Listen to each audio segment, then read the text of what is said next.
And hello and welcome everyone to the comic multiverse where the worlds of nerd meet. We are back again, everyone. It's our first show of the new year. How's 2024 treating you so far, Matt? So far, it's pretty good. We're only 7 days into it, so Yeah. it's been, you haven't been able to feel it out yet. Mm. Feel it out yet. But no, it's been Nothing good. has blown up. Nothing. No, Yeah. not yet. Not yet. I go back to work tomorrow, so we'll find out if things have blown up. There's a chance for things to still blow up. Yeah. I'm good. I'm still kind of in like the post-holiday kind of like time warp where you get into where you don't know what day and time it is anymore. You're filled with cheese. You're filled with leftovers.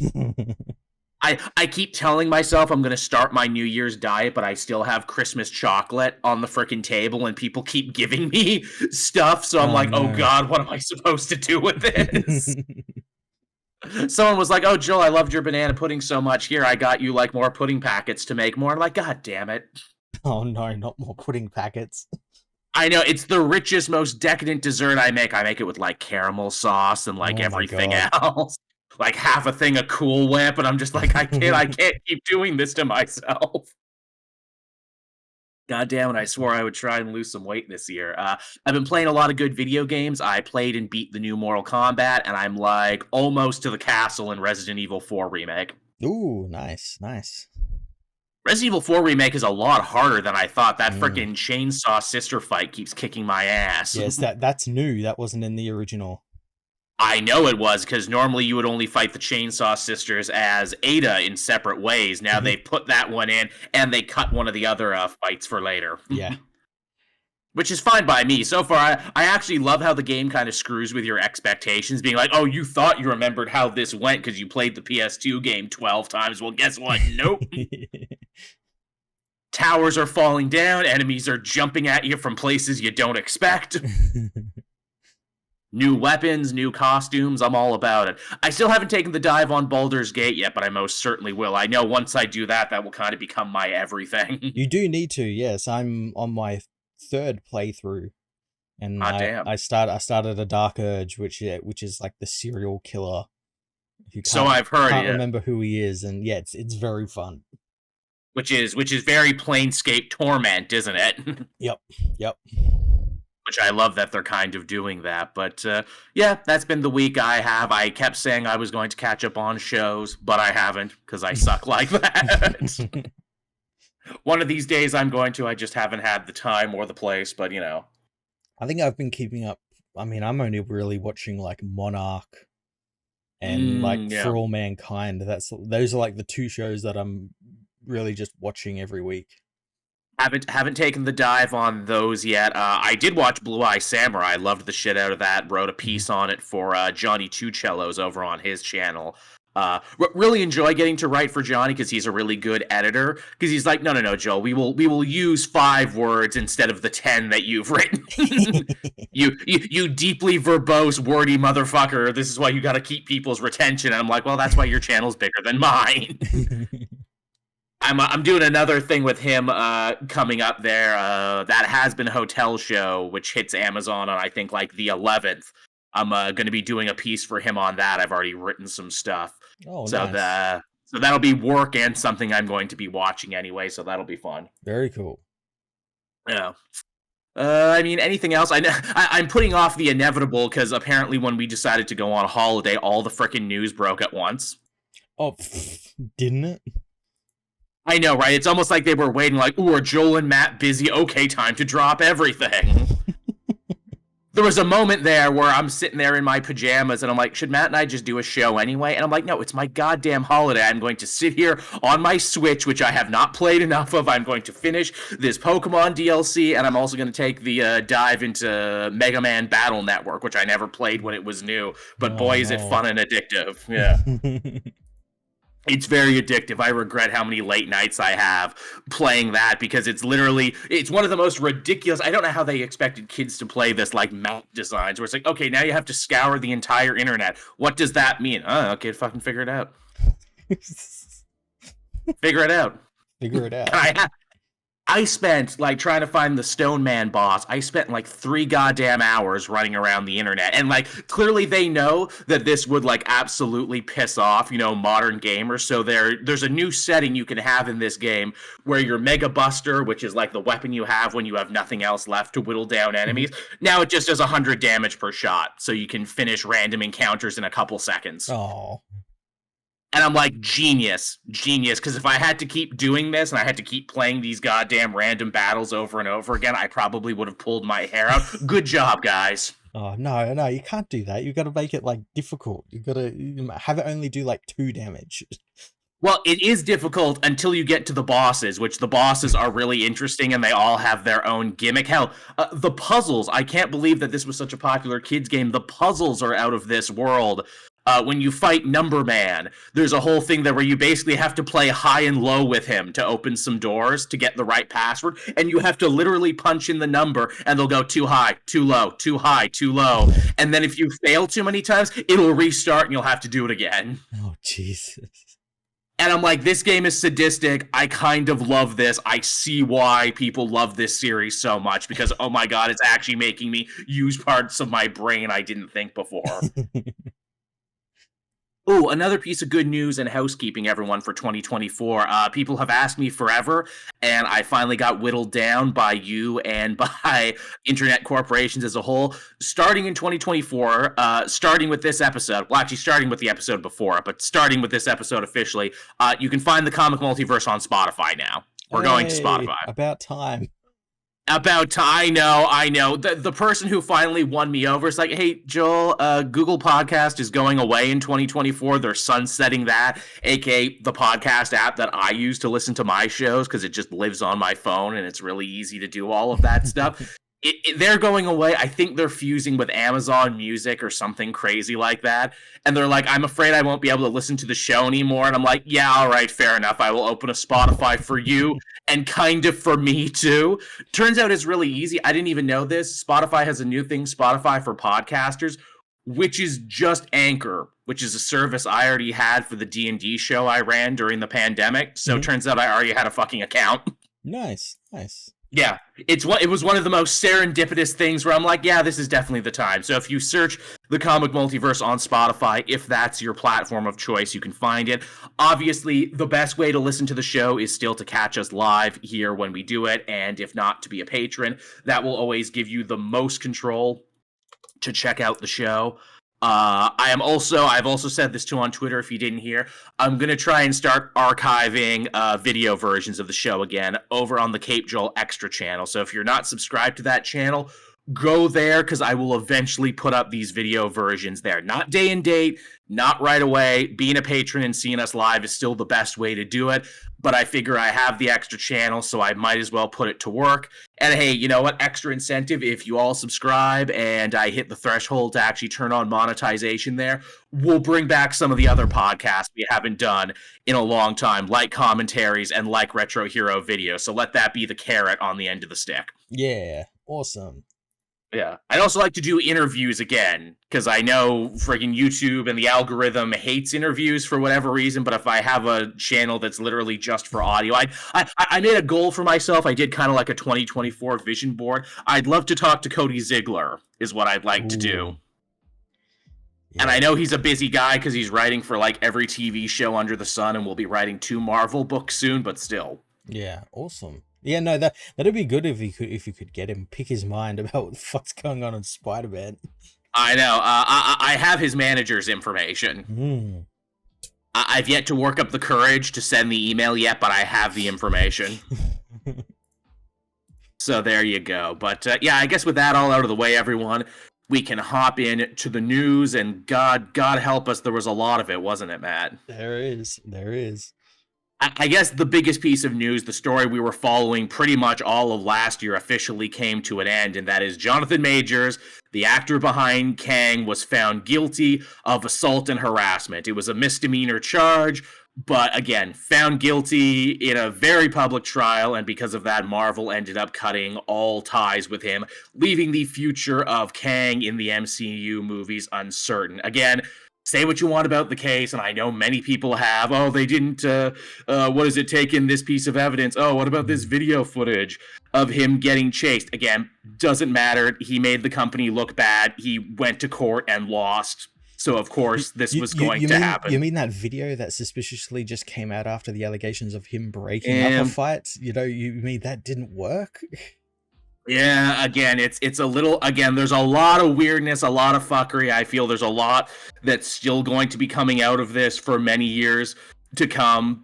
Again, even if it wasn't for this like founding, you know, even if it was for this official thing, I think the 5 NDAs that Variety had uncovered from his time in college and the text messages were the things that made me not want to fuck with him anymore, where he basically compares himself to Barack Obama and Martin Luther King while trying to put down a woman who he does not dispute putting his hands on. No, not at all.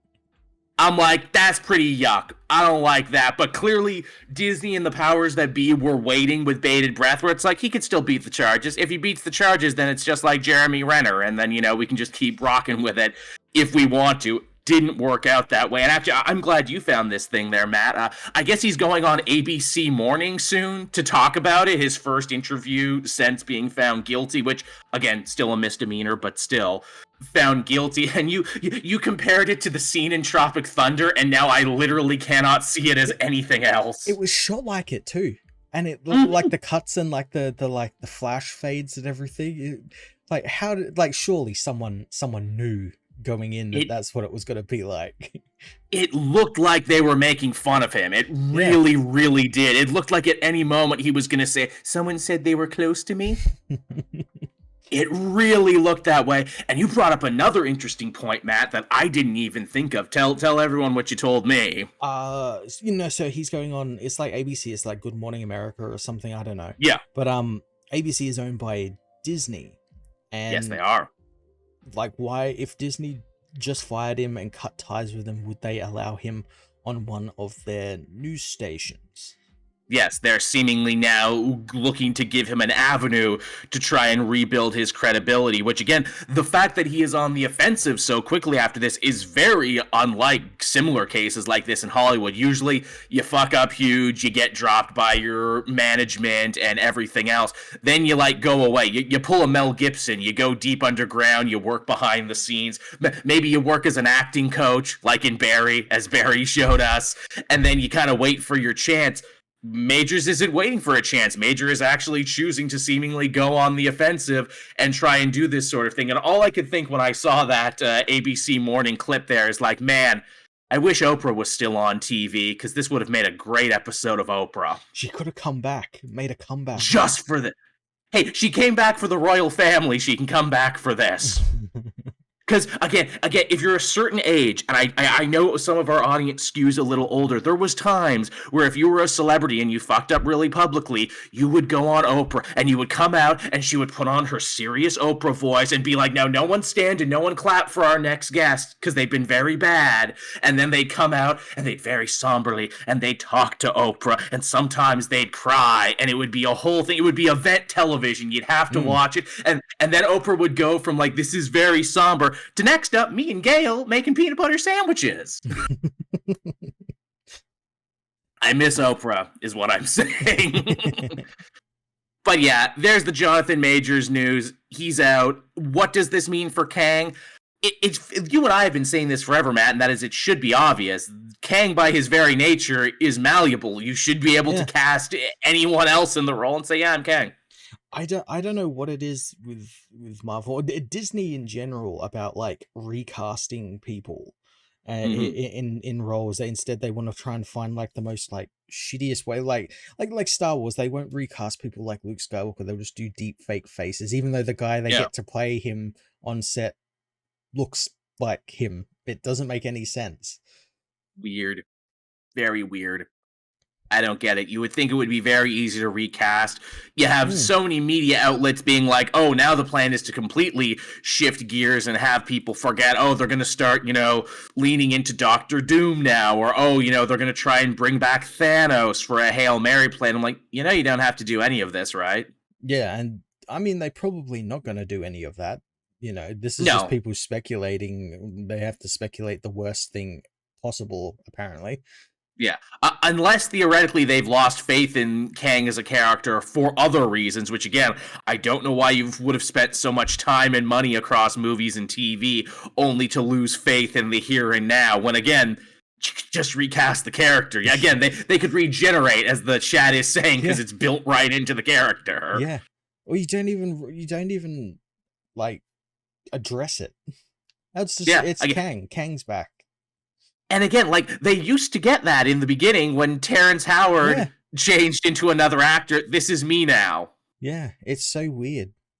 When their Hulk turned into another actor, this is me now. When they replaced the entirety of the Warriors 3 and you didn't even notice. I didn't notice. No. And it's again, they should have recast as well someone like Black Panther as well. See, that's a weird one, because I don't know if you could ever replace someone like Chadwick Boseman, and because they actually used his death to make the second movie a treatise on loss and tragedy. That second film was good, but then it robs us of ever experiencing Black Panther again, because now it's sealed off with him. Yeah, and as well, I don't feel like that he would want that either. He would want that character to continue as well. We'll never know. It is like a real, lose-lose situation. Though, again, hey, if we're using time travel anyway, he made a point of saying he has a son. T'Challa Jr. comes from the future to the present. Or they artificially age him up somehow. Or, hey, just have Kid Black Panther, T'Challa Jr. Apparently, they're not done with Wakanda. There's talk of, like, doing a full-on Wakanda show now. Yeah, TV shows, yeah. Again, so I mean, there's definitely stuff that they were doing with it. And I think it would have been so hard, too, for the cast of that movie, and I know we talked about this before, to have to replace him with another actor, because it would be so unfair to that guy with what Chadwick was able to do in just a small amount of time. And that, like, cast really felt like they were a family, and to have another person come in and be like, oh, I guess you're our new daddy now. I don't love you, new stepdad. I don't care if I can stay up till 10 and eat ice cream. You'll never replace him. But more Marvel news coming off the back of that. Apparently, Steven Yeun might very well be out of the Thunderbolts. I don't think this has been officially confirmed anywhere, but everyone took the... Oh, has it officially been confirmed since I looked? Yeah. Okay. Which, it's so weird that he's out now when so many people kept leaking he was in for the longest time. It got leaked, and then Kirkman leaked it again, and now he's like, now I'm out. You know what? You all kept saying it. Now I don't want to be in anymore. And it wasn't some, like, terrible reason why he wasn't some conspiracy. He just had a scheduling conflict because of, like, the strikes and everything, and how they've messed with everything. Yes, and the fact that the movie has been super delayed for a while now, because they, again, because of the strikes and because of COVID and everything, they were supposed to have been way further along than they actually were, and he can't do it anymore, which is a shame, because I would have loved to have seen what he brought to Sentry. And I also kind of love the whole meta-narrative, too, that the guy who voices Invincible would have been Marvel's first Superman. Yeah, that would be pretty cool. I wonder if, because when he came on, he actually brought writers on with him to rewrite the script. So I might wonder if those guys stayed on as well. Interesting, yeah, or if any of their script will see the light of day, because that happens a lot. You see most big blockbuster movies have like 12 writers, and it's like, well, shit, whose stuff even stayed? Do they have to keep you in there if they use just one of your lines or one paragraph? And what does that mean for residuals? Do you all get paid from this? Yeah. It's a hell of a thing. I mean, it's even funnier, too, because that new Sentry book, in fact, issue 2 comes out this week, was clearly meant to kind of like prime the pump and try and do the whole multimedia thing for the Sentry, to be like, oh, the power's up for grabs. Anyone can be it. Even someone who looks like Steven Yeun. Oh, now he's not in there anymore? Shit. Yeah, okay, Bob Reynolds is back. Yeah, that's my thing there. It's like, or was he always going to be Bob Reynolds? Were they just doing, like, colorblind casting with it? Are they going to keep... Yeah, are they going to keep doing colorblind casting, or are they going to do something different? Because even in that new book, that was my idea, where it's like, they're going to find an Asian guy, and his name is going to be Bob Reynolds, because it's a very common name, and that's going to be the thing. Oh, or like Bob Reynolds, like his mind will be put into this guy or something, yeah. Or something. That was the way I thought they were going to, like, have their cake and eat it, too. It's like, it's just another guy named Bob, because the Sentry just loves guys named Bob. the power. It's a weird thing they do. But yeah, sad to see him go, but completely understandable. He's hot and in demand right now, and he has other stuff going on. He can't stick around with a project that he doesn't know when it's going to get going again. Yeah, he did say he wants to come back. He wants to. He definitely wants to do a role in Marvel somewhere. Right. Hey, has Amadeus Cho grown up yet? I was thinking that, but I'm thinking that maybe that's too obvious. Yeah, and also he's he's almost too old now to be the totally awesome Hulk, so yeah. So maybe get a different role for him there. There's plenty of great roles for him to play because he's great. Yeah. Cast him as the MCU's Eddie Brock. Ooh, I don't hate that at all either. That's actually very fun. Yeah. Has he played bad before? Is the thing. I know he's usually always like a lovable everyman and everything. That's going against type. True enough. Which the Marvel Universe used to be famous for, though they don't do as much anymore, the playing against type. No, they don't. Yeah, they should go back to that. They should let more funny guys play villains and etc. Now moving on from there to some very big X-Men news, which we'll be talking about in what we read this week. We're currently in the Fall of the House of X, Rise of the Powers of X series, which will be the official cap-off to the Krakoan era before we enter the next big phase of X-Men, which they're calling From the Ashes. Yes, because of course the Krakoa era will burn down, will end. Mm-hmm. It will be ending when the new stuff starts in July? June, July? Yes, I believe so, in summer, yes. So I think, the X-Men, because I imagine what we're going through now will end probably February. Yeah. March, so I imagine the X-Men will go on ice for a little bit. Yes, that sounds about right, which is probably good to do, leave us wanting more, then have a little break and come back. And also, because House of X and Powers of X is what's officially ending it off, but we also have the Wolverine book that is still ongoing and a couple other books that I believe will also need to wrap up as well. I'm sure they will very soon. Yeah. Wolverine's heading into an event this week, Sabretooth War. I'm like, wait, what? Jesus Christ. We're getting an event in the middle of this, which maybe this is like Benjamin Percy's big goodbye to the series. To be like, look, I did this in X-Force since the very beginning. This is me blowing up everything I've built. And fitting, too, because I don't think Wolverine ever fought Sabretooth in this entire era of X-Men. So obviously, and again, it's like bringing back the main villain, quote-unquote, of Wolverine. Yeah. Yes. And also, too, the villain who got sidelined first in this era. Mm-hmm. They made a big point of being like, Sabretooth, you have no place in this Krakoan era because we know you will never reform and you will never try and do better. Yep.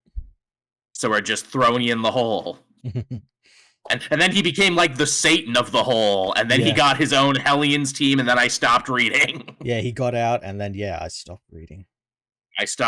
I gotta go back and read that Percy stuff because I was really enjoying it. I just had too much. Mm-hmm. Some cuts are painful, and that was a painful cut. And I figure because he's been on the book so long, he obviously must have been doing something right. Yeah, it's a steady gig. Yeah, weird. Also, hey, someone in the chat saying there that we might have a problem with Twitch. Is Twitch okay, Matt? I think it's something on Twitch's end because it's working fine for me. But okay. Yeah, I think that's something on Twitch's end. I haven't had any errors pop up, so yeah. Okay, well, don't yell at Matt. He's trying. It's a Twitch issue. Tevia helping us out in the chat there. Any opinion on Steamboat Willie in the public domain?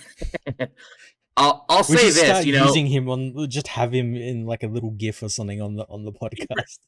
We really should. Oh my God, Matt, we should be Steamboat Willie VTubers is what we should be. Everybody, here we go. Oh no, wait, that's right. You can't use the high-pitched voice. That's actually part of Mickey that came later. We can only be silent. That's the only thing we can do. We can only be silent Mickeys. And because it's public domain, we also have to do it as a horror. Yes. That's like the rules. You have to do all of these public domain things as horrors. As low-budget, shitty, chintzy horrors, which I get it. It's cheaper to do horror than it is to do a lot of other genres, but also when they keep pumping out these like super lame, it's all the same as well. It's like, what if this thing was a serial killer? Yeah. Yeah. What if this child thing was scary, guys? When you keep doing that, you send a terrible message that maybe Disney and these big corporations should stay in charge of these copyrights, because when you get your grubby fingers on them, you just fuck it up. Yeah, it's like the day, like hours after it became public domain, there was that trailer for like someone had been developing some horror game that was looked basically like Five Nights at Freddy's shit. Yeah, it's terrible. And I mentioned this, like, hey, how is that legal? Because they would have been in development of that game while it was still in copyright, but only now just revealed it. So like, how does that work? I know they're just releasing it now, but like, you know, they're still working on a copyright thing while it was in copyright. I mean, I guess it's like every weed farmer I know who was growing weed right up until it got legal here in Canada, and then just moved their crops outside, where it's like, yeah, it was illegal yesterday, and now it's not.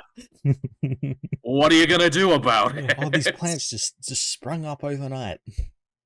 Here's the thing that really gets me. You know what they really should have done? Is if you knew this was coming, and you knew Mickey Mouse or a version of Mickey Mouse was going to be, you know, coming into the public domain, you should have been working on a really good, really subversive piece of black and white animation is what you should have done. To really blow people's minds, to be like, yeah, now anyone can do anything with Steamboat Willie. Now we can totally make something in the animated realm. I think that would have sent a much stronger message, but, you know, animation takes time and money and talent. You know, throwing together some cheapo horror movie or cheapo horror game takes very little. The only thing I've actually seen that's it's not even like a Steamboat Willie thing, but it's inspired by that, and it's like an FPS. And it's called Mouse. Yeah, and that's what you should be doing. It's like a cartoonified like FPS, and it looks great. Love it. Looks great. Yeah, I can't wait for it either. That also looks like a ton of fun. Yeah, more stuff like that. More things that look like they actually took more than 2 seconds worth of thought. Yeah. Also, he's Steamboat Willie, so it should totally have been like a World of Warships game is what it should have been. Yeah, or something like FTL. You got to manage the steamboat or something. Oh, why aren't there more steamboat management games? Have I ever told you about my hyperfixation about hotels and steamships? Because I have them. I don't believe in other lives, but if I have another life, I truly think I was like a hotelier on like a steamship back in like the 1940s or something. Because whenever I see a movie or a documentary about steamships or hotels, I'm like, oh yeah, more of this, please. And I don't know why, and when I tell people, they look at me like I'm insane, and maybe I am. Maybe you are. I think you are. Like, man, when what's that goddamn Ralph Fiennes movie about the hotel? Oh crap, I missed it. I forgot it, but it's good. What you're talking about, yeah. The freaking movie where Ralph Fiennes plays a hotel guy. Oh, the Wes Anderson film. Yes, that Wes Anderson one I love so goddamn. I watched that one way too much and enjoyed it more than anyone else in the theater. I'm like, oh yeah, a movie about a hotel, ostensibly. I'm all into this. This is my obsession. But yeah, there's your X-Men news. Now, what's funny about the X-Men news, too, and what everyone clocked instantly, is they're going back to the old 90s font. They're going back to the old X-Men cartoon font, which is fitting because X-Men 97 will be here before we know it. Yeah, a bit of synergy there, I think. Lot of synergy. Good synergy. Synergy that works, where it's like, well, yeah, why wouldn't you do that? Oh, but we're not done with X-Men news yet. There's going to be a new 4-part miniseries written by one of our favorites, Christos Gage. It's called Weapon X-Men, and it's featuring like a bunch of different versions of Wolverine from throughout the multiverse, including Gene Howlett. Yes, this spun out of that the original X-Men one-shot he did last week, the week before or something. It ended with like, I think like the Age of Apocalypse Wolverine turning up.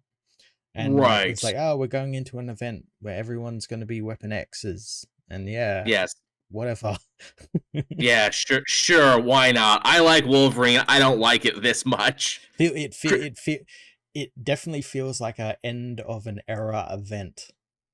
Get all your shit in now, everybody. Yep. Any ideas you still have, get them in while you still can. Some of the costumes and like some of the ideas are like, yeah, okay, Gene Howlett, yeah, Age of Apocalypse Wolverine. Every time I see Age of Apocalypse Wolverine, all I can remember is I had the toy growing up and it was very ugly. Well, I mean, yeah, it's like a feral Wolverine with one hand. So. Yeah, and blue on red. Yeah. I still think of that. Tenno in the chat, where's my Morph comic? Yeah, there was a distinct lack of Morph in this era. I agree. We demand more Morph. More Morph now than ever. We of the More Morph Party have a 5-point plan to bring more Morph into the comics. Remember Bendis created a new Morph in like his run, and then everyone forgot about him? It was really weird too.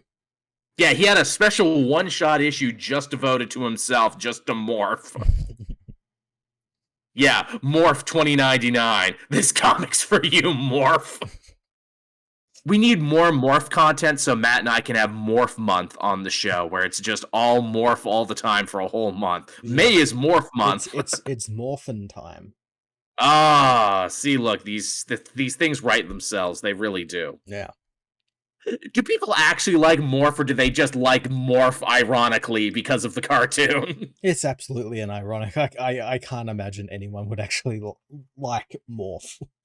Which is fine, because, like, if you believe in that and, you know, stick to it strongly enough, you can tell a very self-aware Morph story. What else do we have going on here?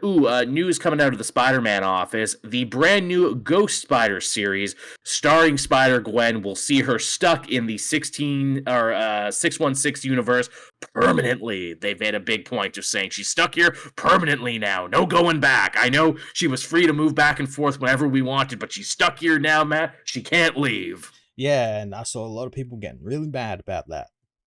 Which I understand, because, like, half of the appeal of Spider-Gwen, one half was her cool costume, the other half was her interesting alternate universe where, like, Matt Murdock is the Kingpin, and, like, the Thing is a cop, and the Punisher is, like, also a cop, and his family's not dead, he's just a deadbeat.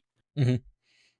I can understand them being like, why would you want to kill that just to put her in the main universe, especially when you're struggling to do stuff with Peter at the moment? Why are you dropping the things that actually work about this character in favor of, well, I can only assume more synergy?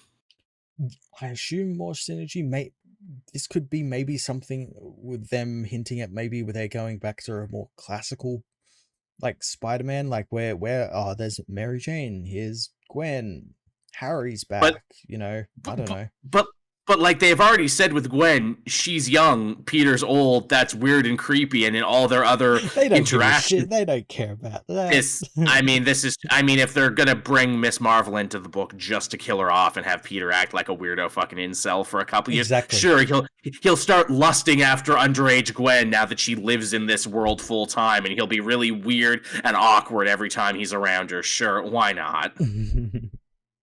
Because, again, I just don't see the benefit of moving her to this universe when she has a perfectly good universe to herself. Mm-hmm, mm-hmm. And I'm sure some people feel the same way about Miles, that he had a perfectly good universe. Though, honestly, I think Miles has proved that he actually does deserve to be here, because they're telling better Spider-Man stories with him than they would with Peter. Yeah. and actually building on it in fun ways, like by having guys like Rhino and Scorpion actually kind of be his friend. Mm-hmm. Which I fucking love, that Miles has managed to reform, like, 2 Spider-Man villains.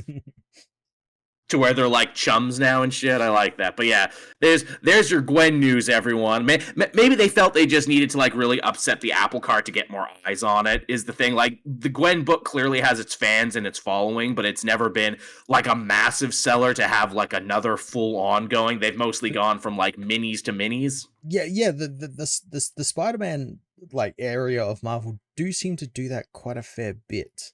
Yeah, they'll like throw like the death of Miss Marvel, bring in someone who's gonna like go out with Mary Jane and Paul, and like all this stuff that they know is not gonna go well with the fan base, but they go through with it anyway because it gets eyes on the book and gets people buying the book, I guess.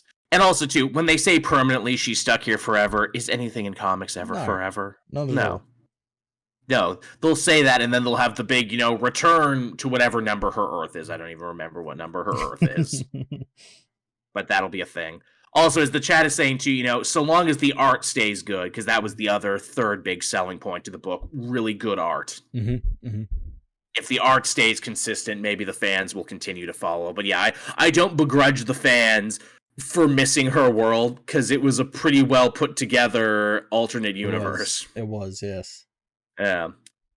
More Spider-Man news, and I think this is a net positive. Actually, it's not Spider-Man news. It's news about a Spider-Man writer. But Cody Ziglar, the man who has breathed fresh life into the Miles book, made it probably my favorite book of last year, has announced that he's actually going to be helming the new Deadpool ongoing.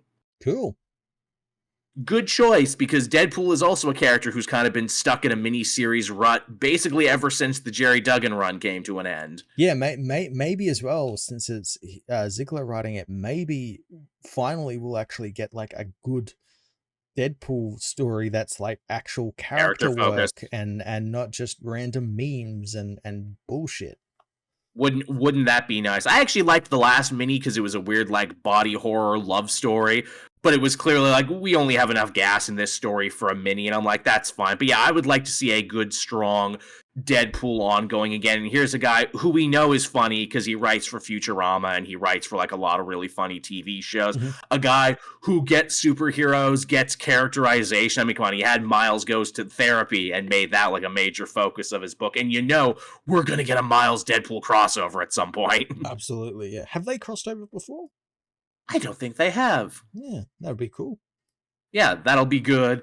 Ziglar has shown that he can actually create great new villains, and he has also promised that this Deadpool series will actually see the return of Ellie, Deadpool's oft-mentioned but not rarely seen as much daughter. Nice. Because she, of course, was a major fixture in the Duggan era, the last time people really gave a shit about Deadpool when he was probably at his biggest and most ongoing. And if she gets to come back, hopefully we'll see Preston, and hey, maybe they'll deal with the Coulson thing? Yeah, because I guess they never really did deal with that, eh? Nope. Hanging plot thread. Big hanging plot thread. And if there's someone who can, it's definitely him. Yeah, again, if he's bringing back Ellie, it means he's clearly a fan of the Duggan years, which means this book is in good hands. Mm-hmm. Mm-hmm. And I mean, if he can work so much magic with Miles, who I think was in a similar situation to Deadpool, I think he'll be able to do it here. And there'll probably be more eyes on the book, too, because the Deadpool movie is quickly approaching as well. Yes, it is. So there's that. Moving on from there to more movie news, James Gunn said that the Matt Reeves Arkham show, which I totally forgot was going to be a thing, will actually be set in his new DCU continuity, which, yeah, right. That's fun. That's a good way to introduce your villains. Yeah, and I mean, as we've seen, Gunn is a master of, making sure that they follow fun, interesting characters who don't get the spotlight. So yeah, let's make it a weird show about like Calendar Man and Jane Doe and White Shark and all the other characters who you never see. Yes, bring Calendar Man back so Sean Gunn can play him again. Yes, just to really mess with people. There was a great Marguerite Bennett story. In fact, I think it was the first story she ever wrote for DC. It was an annual where we follow a person in Arkham, and the gimmick is they're just a regular crazy person who got sent to Arkham because it's the only mental hospital in Gotham. Mm-hmm. And they're like, this place is terrible. If you're just a normal crazy person, we're literally forced to room with monsters, and the doctors don't care about us. They only care about the celebrity patients. How is anyone supposed to get healthy here in this place? I'm just depressed. Yeah, I have to wonder whether it'll be about the villains or like setting up like the prison that would become it, because like there's so many interesting ways you can go with it, where it was like, oh yeah, it was definitely once like a prison or like a medical facility that would help people, and then it turned to this because that's what pays the bills or something, or you could do like what they're doing in the Alan Scott book right now, where it was actually like a facility they would send gay people to and try and like forcefully convert them. And because back then being gay was considered a mental illness back in those days. Yeah, and it was full of like it was like One Flew Over the Cuckoo's Nest, just sadistic like nurses and guards and whatnot. The best part is that you could kind of do all of it is the thing. And there's so many great characters who only work at Arkham. So you could have Amadeus Arkham Jr., you could have Lyle Bolton, you could have all of these characters who we only know from working at Arkham. Mm-hmm. So yeah, I mean, I think you could make a really good Arkham show. Make it like Oz is what you need to do. Ooh. Have it be the day-to-day lives of both the prisoners and the guards and administrators of this place. Or I guess the updated version of that is like make it Orange is the New Black. Maybe each episode we follow a prisoner, flash back to their lives, see what brought them to that moment. Mm-hmm. Have them all sit around smoking, being like, yeah, and that's when Batman broke my jaw, because I dared to put on this crazy quilt. Rob a bank. Seemed good to me at the time. Again, lots of places, and they're gonna do like a breakout Riot episode, because how can you not in an episode like that? Well, that's how the season ends, and that explains how in, like, I don't know, next Batman movies, fucking dealing with Firefly or someone. Yeah, as the chat is saying, yeah, a serious house on serious earth. That's the thing. Like, you see it happen. Batman deals with it off screen, and then next season, when everyone comes back, they're just like, man, can you believe Batman came and punched the shit out of all of us? Pretty wild, right? I thought we had him a couple times.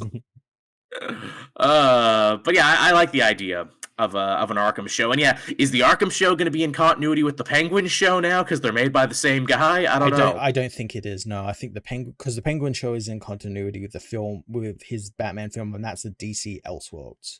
Right. Yeah. Which, God, don't you love that Batman is so popular he can be in 2 franchises at once? He's got the Black Label thing, yeah. Got the Black Label thing going on. Something that wishes it had the Black Label thing was Aquaman and the Lost Kingdom, which stunk up the box office during the holiday season, doing worse than the Marvels, which we all kind of knew that was going to happen. The big difference is that no one reported on this one's failure to death, nor the fact that it apparently did pretty good in Asia. Apparently, it actually made back a decent chunk of its money in Asia. They love Aquaman in there. They do. I went and saw it, and it's like painfully mediocre. The fights between Aquaman and Black Manta, though, are really fucking good. I saw all one take, some pretty good choreography there, and I'm like, damn, this had potential at one point, didn't it? And like all the sets and everything, like Black Manta's like volcano island lair, and like his giant like hammerhead submarine. It all looks really cool, but it's just like, I don't give a shit.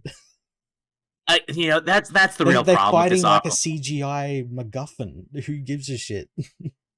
This movie had so much working against it, so much that it was out of its control. The fact that it came so late after the first one, the fact that it ended up being the last one out of the gate, and having to pay for the failures of stuff like Flash and Black Adam, the fact that everyone knew this was going to be the last one and it didn't matter anymore, and apparently continuity does actually matter to regular film goers, and if they know this isn't going to lead into the next thing, they're not going to see it. Which I guess thank you, DC, for being the canary in the coal mine on this one.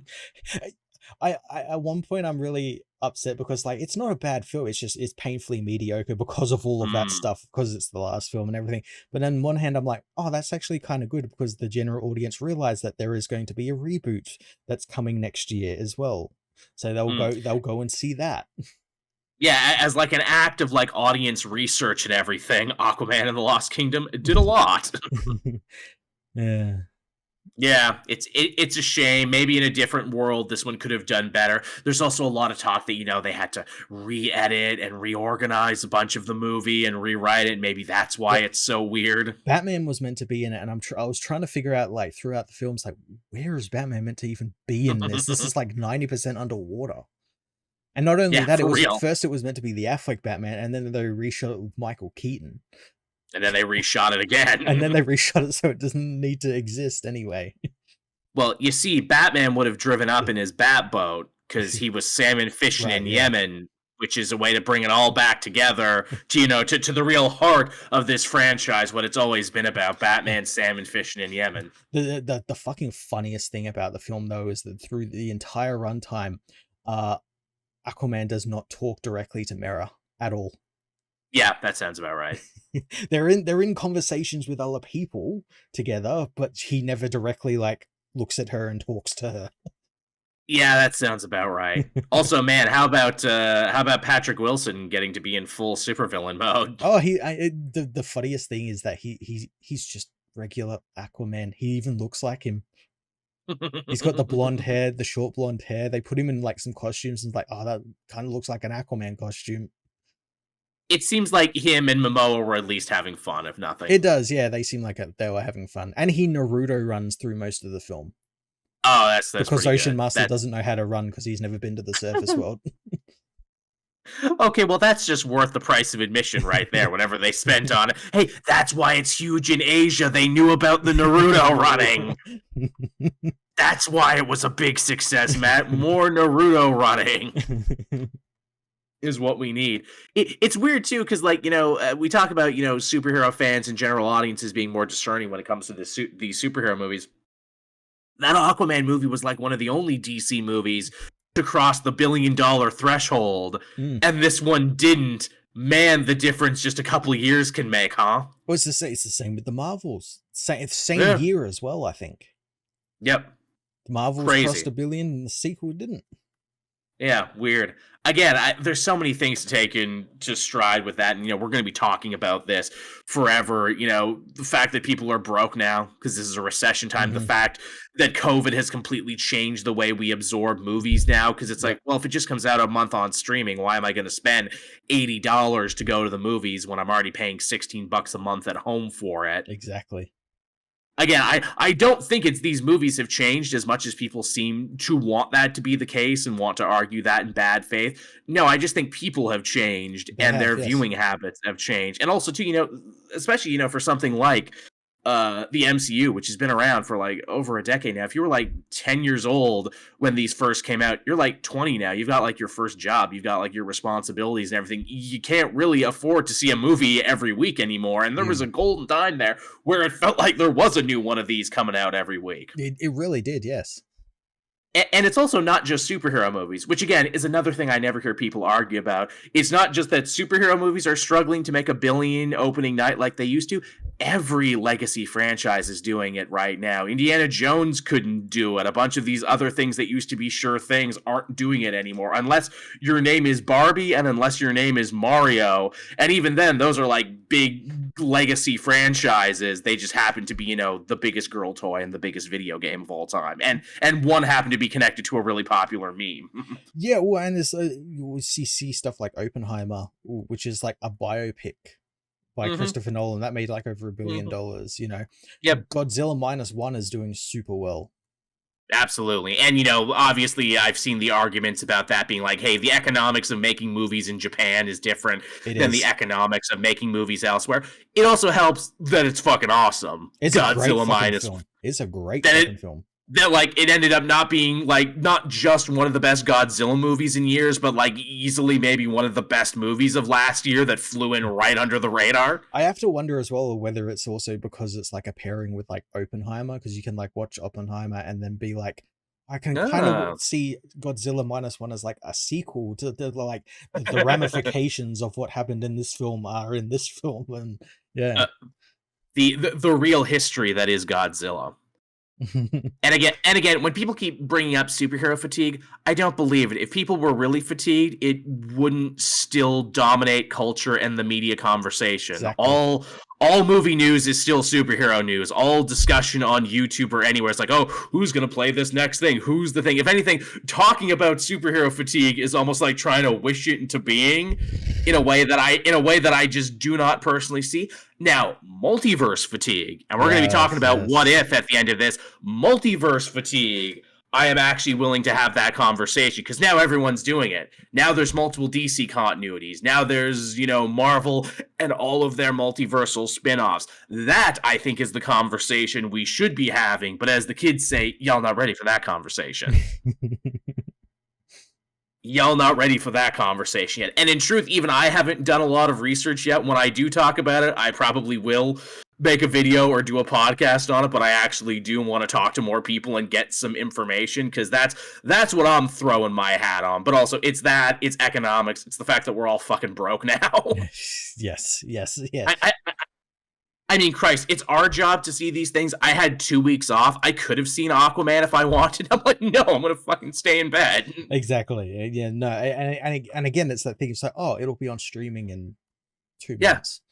If I want to see it, it'll be on streaming in 2 months. And with the positive reviews, I might actually see this. I didn't see Black Adam. I didn't see Shazam. I was never going to see The Flash. I might check out. At some point. All right. Now, what else we got going on here? Some big news and some big leaks from the world of superhero games. Both Insomniac's Wolverine and the Suicide Squad games suffered some pretty big leaks while we were gone. Yes, Insomnia more than others. They got like so much fucking and it wasn't just game stuff. It was like personal information, Ugh. passport stuff, bank account. Yeah, it was awful, awful. Yeah, really, really shitty. And it's just like this just ruins the fucking fun for everyone when you do this. What I don't get is why are these hackers doing like hacking a fucking video game company? Go and fucking, I don't know, hack the fucking CIA or something. I want to see those 8-foot tall. I want to see those 8-foot tall aliens or something. You know? Yeah, show us the Miami aliens. It's just some guy who plays for the Heat. Shit. Yeah. It was just some kids lighting off hack fireworks. A big corporation or something that's actually like causing, ill will amongst the people. I know, right? Well, you know what? Because you don't get as many eyes on you when you do that. Yeah, that's the problem. Because hackers, there are the high-minded white hat hackers who do, want to hack for good and be modern-day Robin Hoods. And then there's the other ones who are just showing off. Case in point, the dude who hacked that GTA 6 trailer, apparently he was already under arrest for another hacking crime and hacked Rockstar while in a hotel using an Amazon Fire Stick and a hotel TV. Yeah, and he said since that he'll just do it again. And I'll do it again. He's literally that meme. Which, honestly, I almost respect that level of fuck the world mentality where it's like, yes, I hacked Rockstar in a hotel while I was already under arrest. I'm hacking you right now. You can't stop me. You can't see it. I've taped a bunch of Amazon Fires to the inside of my jacket. I'm a goddamn cyberpunk villain come to life. Yeah, but so maybe you've seen it, maybe you haven't. There's some very early, very rough Wolverine stuff making the rounds, which of course people were quick to throw judgments on. I'm like, guys, it's not done. It's not even close to what the hell are you doing? Fucking smooth-brained idiots I saw be like, well, is this what it's going to look like? No. No one, clearly no one knows anything about game development. No, absolutely not. Again, just like people don't know anything about freaking animation and how long that takes and how it's a freaking process and everything. And as an artist, I would hate if you guys saw my scripts when I was still working on them. Jesus Christ, Joel, fucking punctuation much? Jesus Christ, Joel, misspelling words much? It's a little embarrassing, is what it is. But yes, you'll get the games eventually, and Suicide Squad leaks didn't make me want to play the game any more or less than I already didn't, and I didn't. I'm going to play the game regardless. I think it's fine. I think people are like blowing a lot of the stuff out of proportion, but yeah. I'll happily check it out when it comes down in price. Also, one of these games eventually needed to be the ultimate whipping boy for predatory game industry practices and, always online shit. It just happened to be this one. It could have been anyone, but it ended up being Suicide Squad. Yeah, it's very strange that it was that one, considering all of the Marvel's Avengers and like all the ones we've had since then as well. Destiny is apparently really big on that sort of shit as well. Oh yeah, the last Call of Duty. Yeah, exactly. Yeah, which I bought because I'm a fucking peg wheel apparently, and I'm part of the problem. The multiplayer in Zombies is very good actually, but that fucking campaign is goddamn unexcusable. Yeah, 3 hours, like goddamn. Oh, of mostly recycled assets. Fun fact: I actually got my dad Modern Warfare 2 because he plays the game, but because he works and has a job, he can only play them in little chunks over time. So I wait till they come down in price and get him one for Christmas. He just finished Modern Warfare 2, and he's like, "Wow, that was a lot of fun. That was like a really cool movie." You say the third one is out now. I'm like, yeah, but you don't need to play it. Oh, I'm like, it's literally like a 3-hour DLC. I tell you what, wait a couple months. It's already in the discount bin. I will get it for you after that. I promise. I will get you that, and then we can all play zombies, so I can have someone to fucking back me up. It's a great mode, but the amount of times that I've died in fucking doorways playing solo because I can't get out of the goddamn building. And I feel like such a freaking idiot. I'm like, well, there's 8 hours of hard work gone. Well, I'm not going to play this for another couple nights. But gun shoot good and zombie die good. And also you can play in third person mode, which is also pretty fun. So you can actually see the goddamn skins. Which, hey, you know, will we have the opportunity, because I'll probably never get this chance to rant on Call of Duty ever again. The new operators suck because 90% of them either have full face masks or half face masks, which lead me to believe that they didn't even have enough time to design those, which is why they ported over the ones from 2. And even the new suits that they're showing off now, the new operators, a lot of them look AI generated. A lot of the armor, they're like, oh, it's... Yeah, that's the thing. The armor, they're like, oh, it's future space armor. Yeah, isn't that interesting? Like, that looks AI generated. Yeah, it's just random shapes or stuff they had, like, offcuts that they just glued to a model, yeah.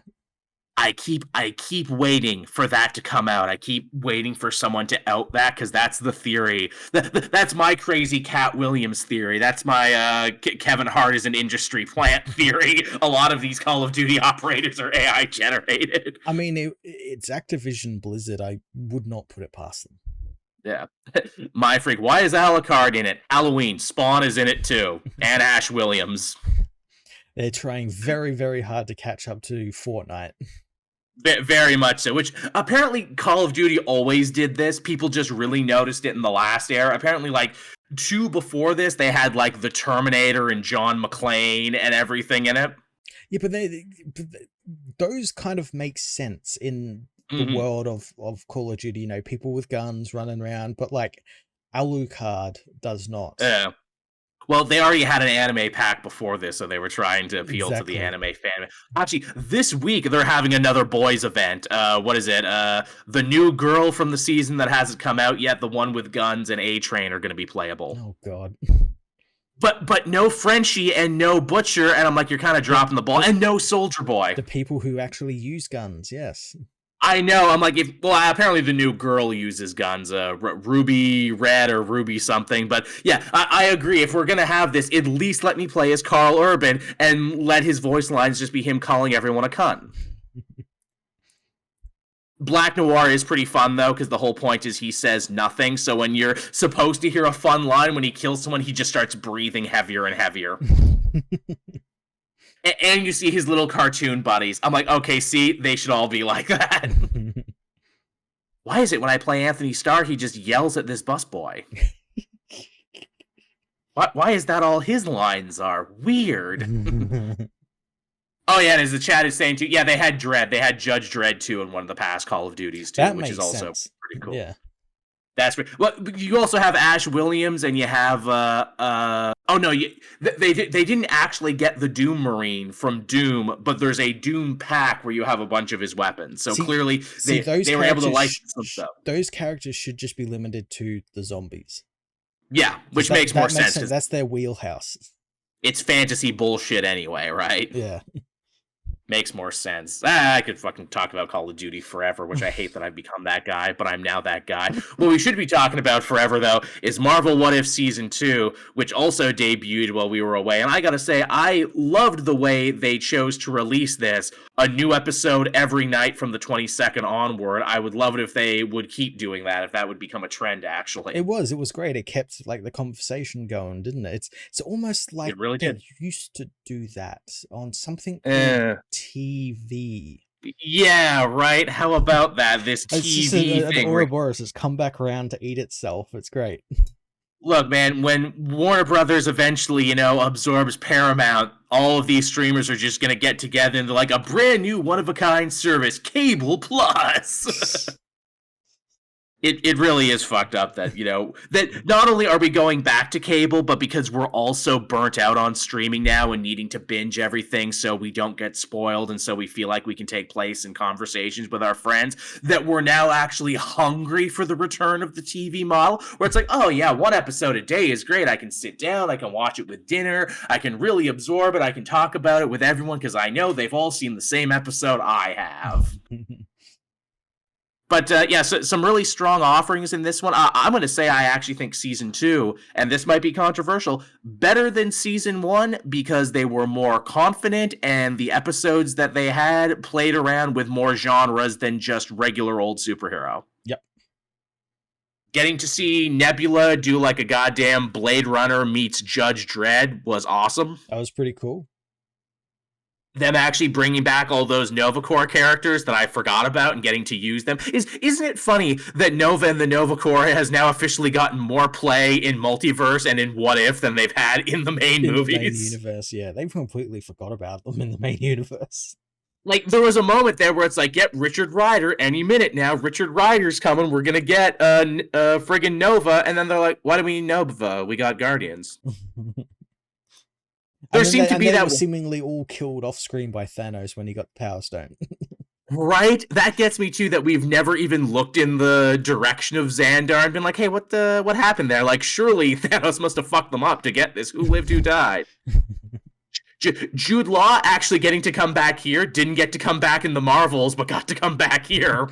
That really weirded me out, because I'm like, really?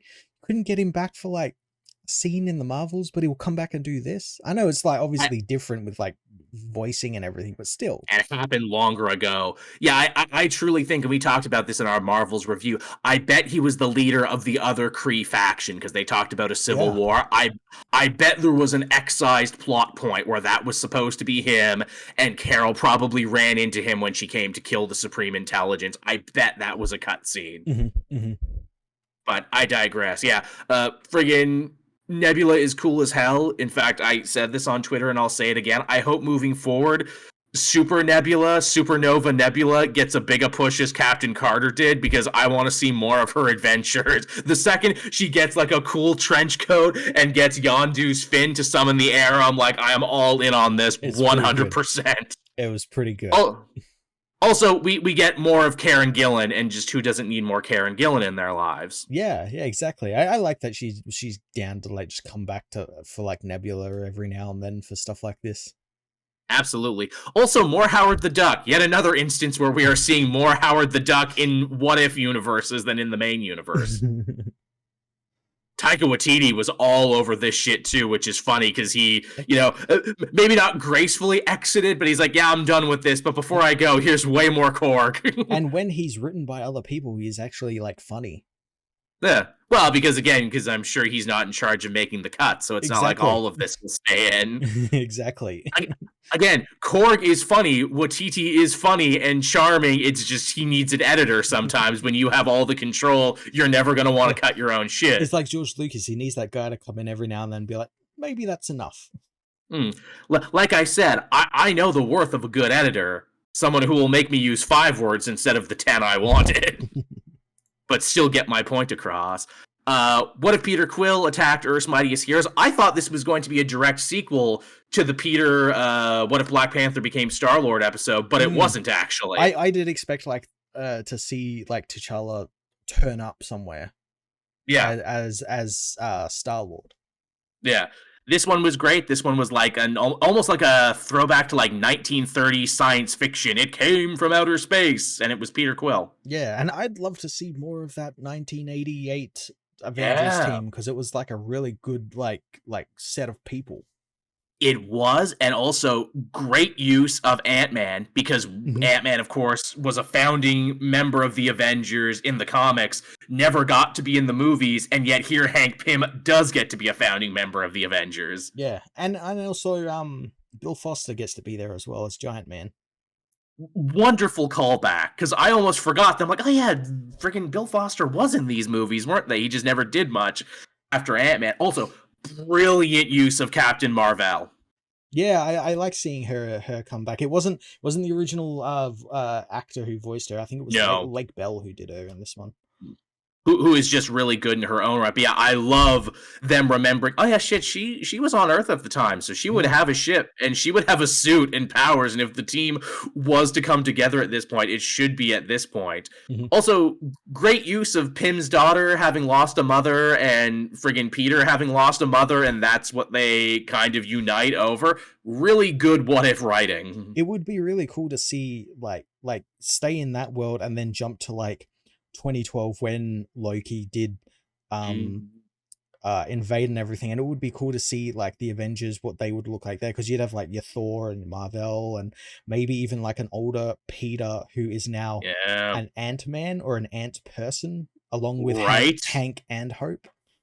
Yeah, exactly. He ends up taking up that mantle in some way. Oh no, what happens when that Hank feels the need to build Ultron? Oh no.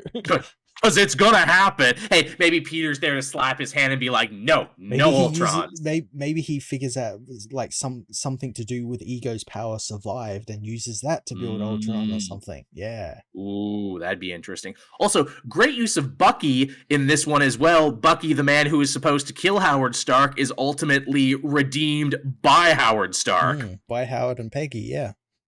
Gotta love that, right? That's a really nice touch. And also, you can tell that he's evil Winter Soldier because he's got the man scarab. You know he's bad because he's got the bad makeup. What if Happy Hogan Saved Christmas? A special that I feel existed, A, solely to be a Christmas story, and B, so they could say Hulk Hogan, which I can't believe I didn't think to make that joke ever. But yeah, that one's a lot of fun. And also, Justin Hammer. Yeah. Get more Justin Hammer. Yeah, Sam Rockwell comes back, and I hope he comes back in Armor Wars. He has to come back in Armor Wars. If he doesn't, what a missed opportunity. I mean, this episode was basically just a love letter to all the side characters like Jon Favreau, Kat Dennings, Colby Smulders, you know, all these people who don't get the love but are still fan favorites all this time later. Good stuff. We got the Iron Man Grand Master episode that was supposed to be part of season 1 that ended up getting cut. And after watching it, yeah, I see why they cut this one when all they did was recruit Gamora, because that story was not about Gamora at all. It was about Tony. Yeah, it was really weird, wasn't it? Like, it was like, it's like they did the episode and then realized, oh, Gamora's not really in this all this much, and this needs to be like her story. Oh, later, we'll tell it later. Yeah, we just can't recruit this Iron Man, and also season 1 was very Tony heavy anyway. So I see why they didn't. That being said, Marvel Wacky Races, fuck yeah. Yeah, it's pretty cool. I'm like, why isn't this a video game? This should be a video game, friggin' Sakaar Racers. Where you can be Tony Stark and you can upgrade your battle vehicle and you can race other Marvel heroes. It's like Jack X Racing, where they just got all those other characters together. Yeah. That's what I want. Dr. Weird saying Korg in the cuck chair. Oh, yes. Yes, there was a lot of that. The cuck chair, which is such a weird visual for a kid's show. Yeah, I mean, we say kids show, but I think Marvel really goes for all ages. I think that was definitely if you're an adult, you're going to get this joke. And if you're a kid, you're going to be like, oh, that's a weird place to put a chair. But yeah, so that was a fun one, but I can also 100% see why they cut that one. What if Captain Carter fought the Hydra Stomper, which is basically just, hey, let's do Captain Carter for Civil War? Yes, yeah, Civil War mixed with like the Black Widow movie. Black Widow movie, because it had all the Black Widow stuff in it. Yeah, it was pretty cool. Which it was, and can I just say, making Black Widow's adopted mother into the ultimate villain of the Red Room instead of the weirdo Harvey Weinstein pastiche we got in the actual. It seems a lot better, doesn't it? Yeah, and their fight in the fake Russian bomb town where she's got like a Black Widow suit to keep up with Natasha and everything. I'm like, this is better. This was better and cooler. Do you think maybe because this is obviously done after the film, they're like, yeah, no, we're gonna like use the offcuts of the film, which was what it should have been? Because I guarantee you there was a cut of that film where she was the bad guy. Probably. Which, hey, you know what? If that's a thing for Multiverse and for What If going forward, yeah, use What If to tell better versions of stories. Yeah, use it like we could do like an Iron Man 3 where Maya Hansen was the bad guy instead of Aldrich Killian and all that sort of stuff. Yes, oh my god, yes, do that. Do the alternate scripts, do the stories we never got. That's such a smart idea. That's absolutely what they should do. Also, more Bucky love in that season too, because Bucky becomes the Secretary of Defense, and we get to see what would happen if he didn't fall in war and if he got to get old and everything. That was pretty cool. And it led to, like, obviously Hydra didn't infiltrate SHIELD, so SHIELD was still good. You know, Crossbones doesn't technically exist, just Rumlow does, and he's a good guy, and yeah, it's pretty cool. I love that callback, and like that world got me thinking more. It's like, well, where's Tony in this world then? If there's a Hydra Stomper and assumedly his parents weren't murdered, I guess he never became who he became. That's what good what if stories should do. They should make you ask more questions and make you think. Exactly. The chat's saying too, yeah, we'll do Iron Man 3, but we'll have the real Mandarin, who we know now is that, be the villain in that. The whole point of that movie was the fact that it wasn't a real Mandarin. That was the whole point. That he was a fake, yeah. But you know some fans would want that. You know some fans would cream their jeans over that. I know. So but still have Wenwu turn up and it'd be a completely different film. Still, though, the idea to have Iron Man fight Wenwu to actually have like a comic equivalent Iron Man versus Mandarin battle, totally something they should still do. No, they absolutely should still do it. They should. I mean, just for the visuals alone, that would be pretty dope. What are some other ones we got going here? Oh, the big Kahori episode. Their big new original Mohawk character. Their big new Mohawk superhero, completely original. She's basically like Kobek because she ends up getting all this power from a cracked cosmic cube that falls to Earth. She's voiced by Davari Jacobs, so obviously I'm a huge fan because I love Reservation Dogs. Yeah, it was pretty good. Davari Jacobs is actually playing a character in Echo, I believe. I think it's I know, right? Echo? Yeah, it's Echo, yeah. Which is wild that she gets to keep coming back. Disney Plus has been very good to her. Yeah, no, I really this episode looked really good as well. Yes, it did. This was easily the most visually impressive episode they did. I think they knew that because this was fully original and not based on anything, they were free to go nuts, and go nuts they did. Yeah, it looked great. I liked seeing this Mohawk woman just like own the Spanish. Yep. I love that. When she beats the shit out of the Spanish and then goes to like the Queen's court and says, "Hey, stay out of the New World." I'm like, do Britain next. Go see that Queen next while you're at it. Go door to door around Europe, yeah. Yeah. Knock knock. Hey, European powers. Hey, all you settlers. Hey, all you pilgrims. Fucking stay put. You stay. That's what I wanted, and I'm like, see, everyone gets their Black Panther moment, and I love that. And that's again another world that I'd like to see expanded on. It's like now that the Spanish aren't going to there, do the British come? And like what happens to America in like you jump ahead, 200, 300 years? What happens? Absolutely. How do they change history?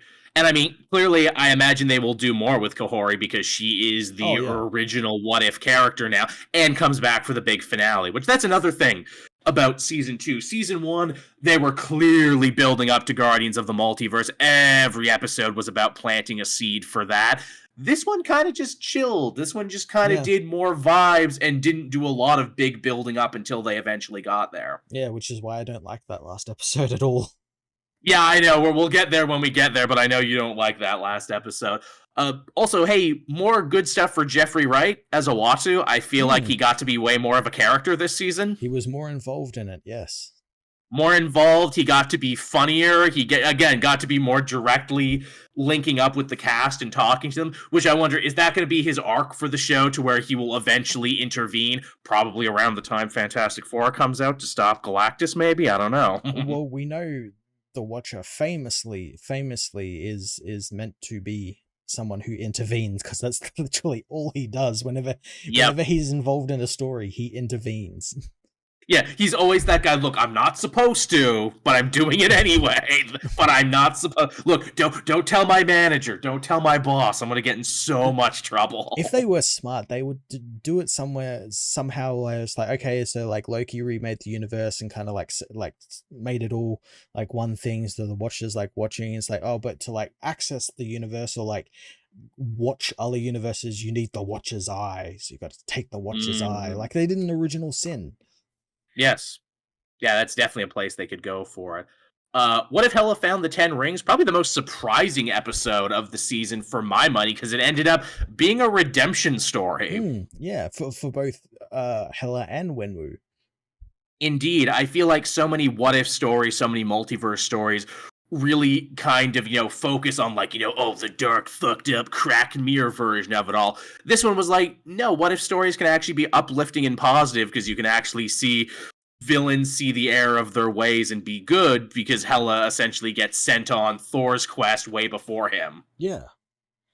And they find a lot of sympathy in her, too, where she's like, well, yeah, of course I became an evil goddess of death. I was raised for war and colonization, and then the second my dad didn't need me anymore, he threw me away. Of course I'm pissed off. I had a cute doggy and he took my cute doggy.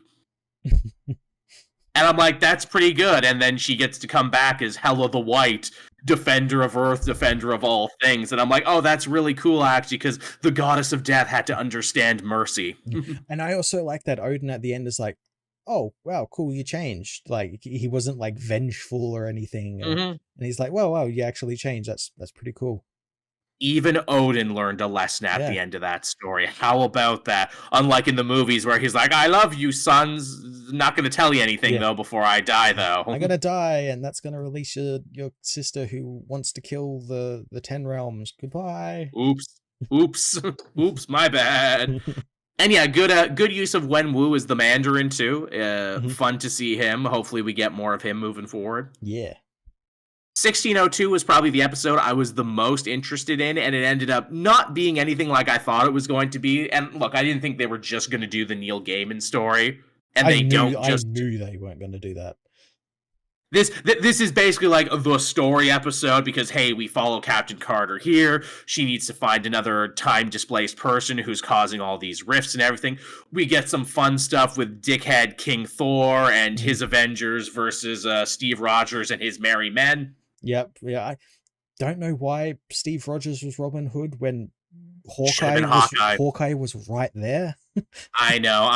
Are we still in the outs with Jeremy Renner? Was Jeremy Renner too hurt and too sick to come back? Was that the thing? I do think they say in the episode that Hawkeye did die, but at the same time, it's like, you didn't need to do that. You could just had him as the Robin Hood. Yeah, that gets me too. Ant-Man as a Merry Man makes sense because he's a thief, which, man, it should have been Ant-Man and his other buddies from that movie is what it should have been if we were going to do bandits. Yeah. But again, we had to get all the big names in there. We do get a cool fight with Purple Hulk and, Man in the Mask Hulk, or Man in the Iron Mask Hulk. I like that. Yes, that was pretty cool. That was good. The fact that you eventually find out that it was that Steve that was the time traveler, and you should have known because his shield was like the one from the fight with Thanos. Yes, and he had the long hair and the beard, and that was actually kind of a cool reveal where he was fighting Thanos in like Infinity War, and he hit the time stone and got transported. That's pretty cool. And it fucked up everything. Yeah. Also gave people another chance to complain about Scarlet Witch. It's like, well, if Scarlet Witch can bring people from other times in this world, then why couldn't she have brought her kids in the Doctor Strange movie? Different rules, different characters, different universe. Also, not the point of the story. Having Steve from another universe in that world literally killed that world. Were you not paying attention? and that was literally like a driving force in the Doctor Strange film as well. If she brings these kids back, this other world, it'll fuck up this other world, Yeah. I swear people just did not pay attention to that movie. No, again, as I said, I've said before, they only wanted Member Berry's nostalgia cameos in that film. That's all they wanted. Absolutely. Yeah, and that led us into our big final episode, What If Strange Supreme Invented, which, honestly, I had forgotten that Strange Supreme was a thing from the last season, and he technically didn't 100% redeem himself, but maybe he did. Yeah, and then in this episode, he's just evil again, like pure evil. Yeah, I've decided I'm the bad guy of this season now, where I'm like, yeah, you're kind of a step down from Killmonger in the Ultron armor, I'm not gonna lie. Yeah, and he's been capturing all these people, and like he's planning on using their power to remake his universe so he can get his Christine back. Which, again, they were trying to draw a, parallel line between him and Captain Carter. You've done so much to try and reunite with your Steve. I'm doing so much to try and, reunite myself with Christine in our world where we're not so different, you and I. Only we're really different, you and I. Yeah. Except for this one thing, we're actually quite different. And yeah, that episode was just, one giant excuse to be like, okay, how many sight gags can we have? How many things can we all have go off at one time? Yeah. How many weapons can Captain Carter wield at all once? All at once. And I hated all of that stuff because it served no purpose whatsoever. It didn't, but like it was their last episode, and also apparently the head writer on that show, AC Bradley, this was her last episode, so this is like, okay, I'm going out with a bang. Let me blow up everything as much as possible. It didn't bother me because it's like, yeah, she got to be the most powerful person in the multiverse for a second. Everyone does. Goddamn, Venom made an axe out of the Silver Surfer's shield and the Enigma powers in the comics. It's no more or less stupid than that. Everyone gets a chance. Not at all. No, I don't have a problem with that. It's just the fact that it was literally it's just in this one episode where there's like been no build up to it whatsoever, and throughout the season. I guess that's the price you pay for having more episodic episodes, more standalone stories. That, you know, okay, we gotta have the big finale at the end. It's like, you know, you don't always need a big finale. You know what it actually reminded me of? Rick and Morty, where it's like, you know, Rick and Morty doesn't always have like a big story season finale every season. Sometimes they just fight the Keith David president and tell you to come back next season. That would have been really cool if they ended this on the cliffhanger where it's like, did he make the world? Did he not? I don't know. Come back next season. Yeah, come back next season. But again, this seemed to be the showrunner's last season. So whatever it inevitably comes in season 3, and we know we're getting a season 3 because they showed us a little clip of like a Winter Soldier Fast and the Furious story, it's probably going to be different. Yeah. Which is fine by me. You know, multiverse stories and what if should be different. Overall, I enjoyed this one. It was pretty good. They had a really good smattering of episodes that all felt different.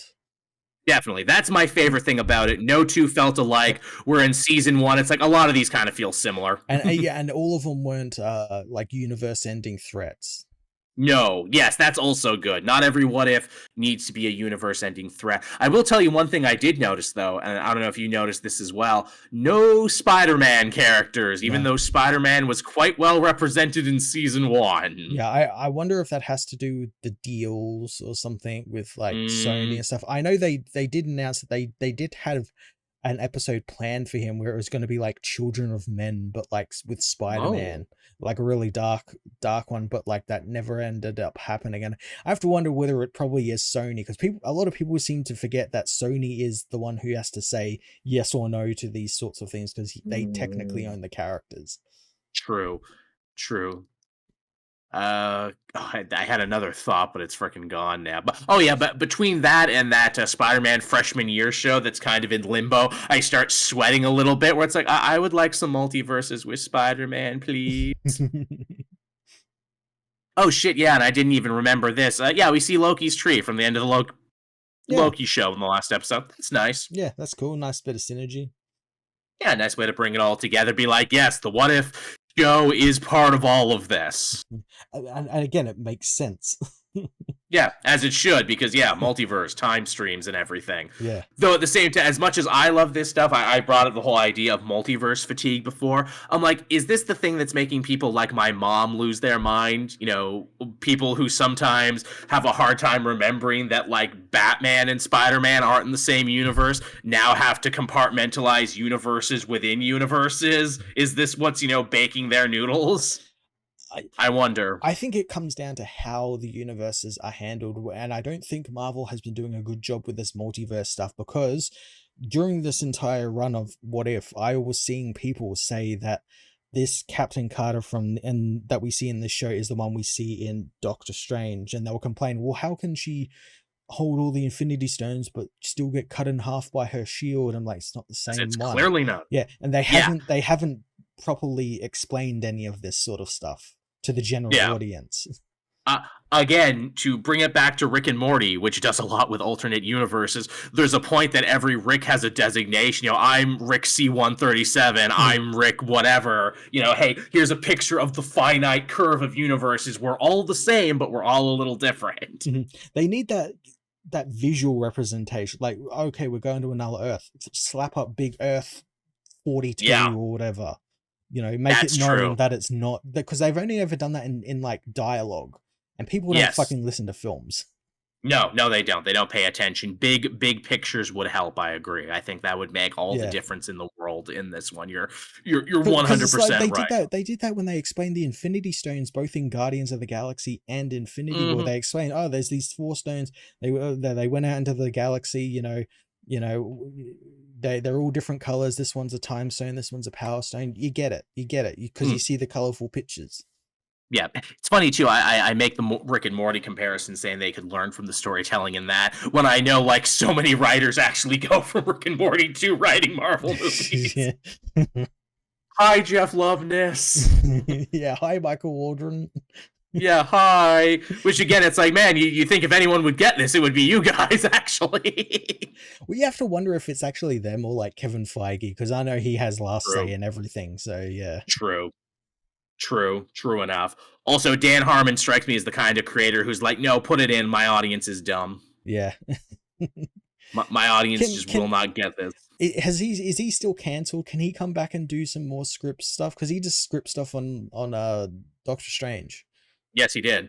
No, it's Roiland who got in trouble, not him. Right, He willingly went away, Harmon. He was actually pretty smart. He finished up his He finished up his podcast. They tried to do the same shit to him that they did to James Gunn, so he had to have a lot of meetings. And basically, when that was done, he's like, okay, I'm leaving social media and everything. I'm just going to go live with my wife and my dogs and my millions and millions of Rick and Morty dollars.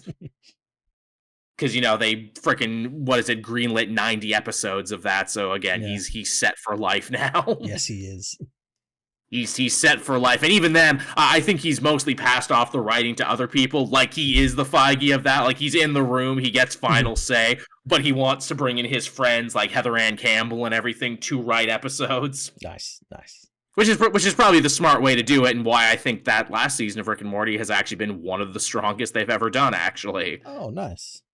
Yeah, like I feel like the heat is kind of off that show, and like, you know, it's not the biggest thing anymore, which has honestly been better for it because they can buckle down. They did a Worst Fears episode for their season finale, which is like, oh, isn't that kind of rote and kind of tropish? Yes, but the way they do it is brilliant.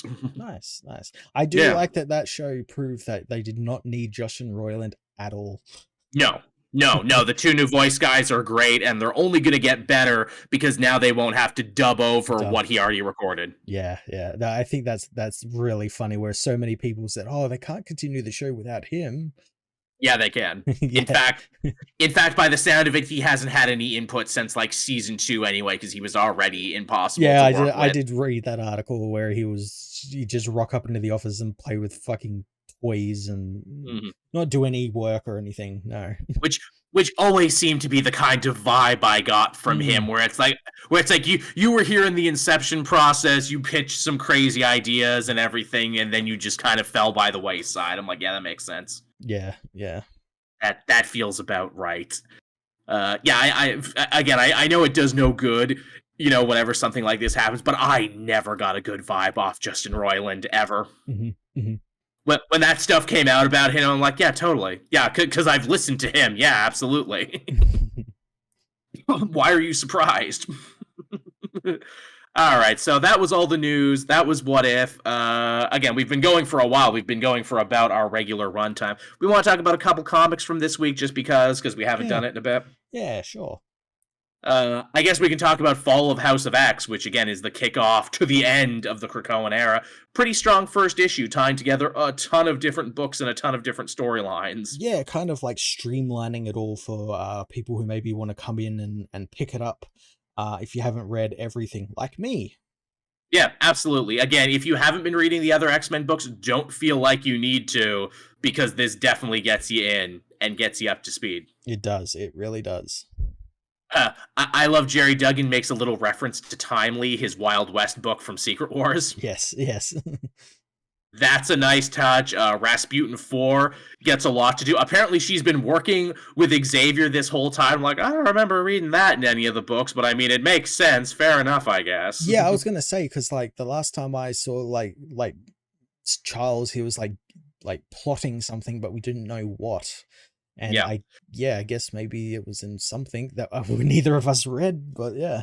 Maybe. Well, at the end of Immortal, he was living on the island because he stayed there. He grew a gross depression beard. He found out a piece of Mr. Sinister was still alive in him. But shocker, Mr. Sinister actually wants to help defeat the other Sinisters because, like, they stole my chance at godhood. Fuck those guys. Yeah, fuck them. Yeah. Yeah, and he's like, look, I know I'm dishonest, Charles, but a dishonest man you can always trust to be dishonest, honestly, and I hate those guys way more. You think Orchis is your problem, but you have to stop the Dominion. The Dominion has always been the end game, again, tying it back to Hawks and Pox. Oh, yep. One of the many ways they do that, they bring Dr. Gregor back in this. Yes. To taunt Cyclops. I'm like, holy shit, we haven't seen Dr. Gregor in, like, forever. She's the one who built Nimrod out of her dead husband after he was killed by a mutant hit squad. And I got the feeling from her interaction with Scott in the jail and, like, something a little later on in the book that maybe they're planting the seeds for her to turn on Orchis. Yes, because she was the only one who was like half approaching sympathetic because she's like, I think mutants are dangerous for mankind. Oh no, they killed my husband, proving my point that they're dangerous to mankind. And then we see later, like, her husband as Nimrod doesn't really seem to have anything to do with her anymore and is more interested in Omega Sentinel and seemingly working with her. Yes, because Nimrod is the only one who knows the truth about Omega Sentinel, and that is she is from the far future where mutants and machines are the only ones left. So that's great. Great callback to that. Also, the fact that Cyclops has seemingly figured that out, well, in their custody, because he doesn't even talk to Gregor. He directs all his comments to Omega Sentinel, the one who's actually running shit. Yeah, that's great. That's a very nice touch. We get Wolverine and Colossus doing screwball specials in the sewers, and then, oh, look, who's that? It's Nightcrawler. He's not Spider-Man anymore. He stopped being Spider-Man so we can come be Nightcrawler again in this and kill motherfuckers. Yeah, that was a fun way to spend this summer, yes, as this Spider-Man. Now I am back to being Nightcrawler. Because he only left because he's like, oh, they're going to frame me for murder and I'm going to be on the run. Oh, I guess all of Krakoa is technically being framed for murder now and is on the run. nothing then, stopping. Oh no, Spider-Man is now murdering people. Oh no. Yeah, really.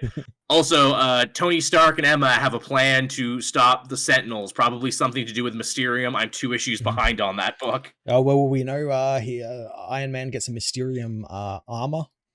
Yes. I saw the designs for that from Pepe Larraz. Looks awesome. Nice. Also, the Uncanny Avengers are here to help too. All of our friends are here to help. We're ready for one big last fight. And then, oh shit, it's Polaris and Brew, and Polaris is wearing a costume that looks like her dad's. It looks like her dad's, and it looks like Scarlet Witch's. Yes, which I guess that's a story they still need to tell too in one of these books, The Return of Magneto, because that was also set to happen. That's coming up. There's a book that's literally called The Return of Magneto. Which I imagine this is probably teeing that up. It's probably friggin' Scarlet Witch and Polaris who find him. And maybe when they resurrect him this time, Scarlet Witch will put in a little extra juice there to make him her dad again. While she's at it. While I'm rewriting the universe to bring you back from the dead, I figured I'd do that. Yeah. you won't be Quicksilver's dad, though. Only mine. Yeah. He's adopted. He's adopted. It's fine. Yeah, sorry, Pietro. You don't get to be in this fun family moment. Because fuck you. I do love Quicksilver being just the punching bag for this universe. But yeah, good strong start. Lots going in there to like. And this week we get Rise of the Powers of X, which is based in the far future. So this is like the beginning of the Mutant Orchis War, and Powers takes us to the future of it. Yes. So there's a thing. Yeah, I imagine we'll see Omega Sentinel and what her deal is, probably come back to the past sometime or something. I don't know. Will we have a Terminator moment where the only way to stop Orchis and stop this is to stop Omega Sentinel from ever going into that black hole and traveling back in time? Yeah. Ooh.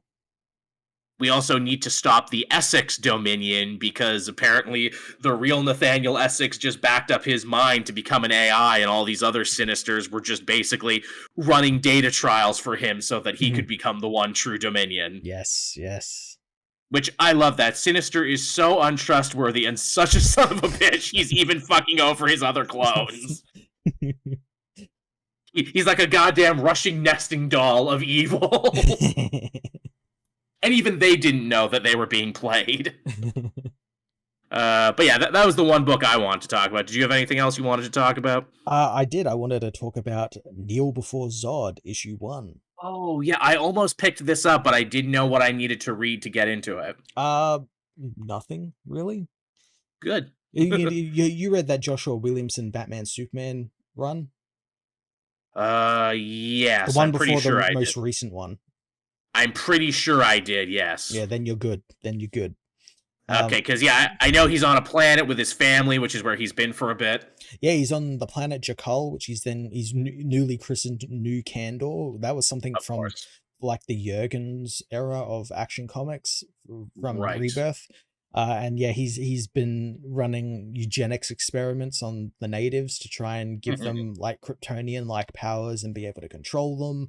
Him and his wife are Naturally. doing that. The United Planets are like, hey, fuck's going on? You're not letting us in. You're not letting us see what's going on. And Stop it. yeah, he just tells them, fuck off. You're not listening to what I have to say. You don't care about like what I'm telling you, because what he's telling them is actually all coming true. Like there's pirates around the sector who are attacking planets, and that's all happening, but they won't listen to him because he's General Zod. Naturally. He's dealing with that. Not only that, is he's also dealing with his own mind, and his own mind manifests like a vision of Jor-El, and he ends up like fighting with this version of Jor-El in his mind about like, because Jor-El says to him, and it's his own mind telling him this, whereas like he is bred for war, and when there's no war, he is discontent, and he is trying to mold himself into something more of a creator because he wants to create Krypton again. But because he's a warrior, all he can do is kill and destroy. He doesn't have that creative piece of him. It's missing. And that's frustrating Zod, because he wants to create a new Candor, but he cannot. And he knows he cannot, but he has to keep the facade up that he can. And his son Lor-Zod sees right through that facade and thinks he's weak and everything. And that all comes to a head when Lor-Zod discovers that he has built a super weapon that uses the planet's core as like its ammo. And I'm like, this sounds exactly like Krypton. Oh wow. Yeah, you think he would have learned that lesson. But the thing is that Zod built the weapon and he has no intention of using it. He wants to keep it. It's very much like a Cold War era sort of nuke sort of thing, where it's like, we'll keep it and we'll keep our finger on the button because that will stop everyone else from using their weapons against us, because there's mutually assured destruction if they use their weapons, because then we'll use our weapons. And yeah, and Lor is really upset about that because they have a weapon that could destroy the galaxy, and they could reshape it in their image, but he doesn't want to do that. So he ends up casting Lor-Zod out and rids him of the name. Him out of the house. Yeah, rids him of the name Zod. So, and I think that's because Lor-Zod is going to be starring in, I think it's a Peter J. Tomasi book, or someone's writing it, called Sinister Sons. It's him and Sinestro's son teaming up. Oh shit! That sounds like a good pitch for a couple of issues. No idea when that's coming out. Sounds like a good pitch. He goes off to do that, and then we find out that Zod and Ursa are pregnant with a new child. So there's also a bit of resentment from Lor there that he's going to have a brother that's probably going to get more attention than him. Aw, how relatable. On top of that, he also has the original bottled city of Kandor, which he stole at the end of Williamson's Batman Superman run when he tried to team with Ra's al Ghul to bring the Kandorians back to life. Yes, okay, I do remember that actually. Yes, okay, wow, that's a hell of a deep cut. Yeah, and I think that's on purpose, because obviously we've got an upcoming Brainiac story from Williamson involving bottled cities and everything, and Zod apparently has the technology now to resize these people, and he plans on using them to repopulate New Kandor and bring about Krypton again. And that's his end game. The balance of power in the DC universe is about to change. The hierarchy of the DC universe. New Kandor. And it ends with like the Khund attacking the planet that they think is just like a backwater world. Zod rips right through them and decides, I'll keep one alive to like torture and figure out what's going on. Freaking Khund, man. Yeah, goddamn Khund. Always up to some shit. Well, there you go, everyone. There's some comics you can look for, or that we have been enjoying while we've been away. As far as comics that are coming out this week, we got the new Action Comics, Wolverine 41, which is the kickoff to Sabretooth War, Ultimate Spider-Man #1, Again, if you're listening to this in audio format, then this is out today, and we're probably reading this. Probably one of the most hotly anticipated Ultimate Spider-Man comics. I'm looking forward to that. I'm looking forward to Action Comics because Jason Aaron is now writing the book. Yes, that's right. This is his takeover. Philip Kennedy Johnson had his big annual finale just recently. Yeah, and it was fantastic. Yes, I quite enjoyed it. I hope they remember the kids. I hope they remember the unresolved Fire of Ulgrim stuff, because that feels like something they could easily forget. Yes. We got Miles Morales 15, but we also have the big supersized Spider-Man issue 2, which Cody Ziglar says you're going to want to read that before you read this. We got Batman and Robin 5. We got Rise of Powers of X, number 1. We got Titans Beast World 4.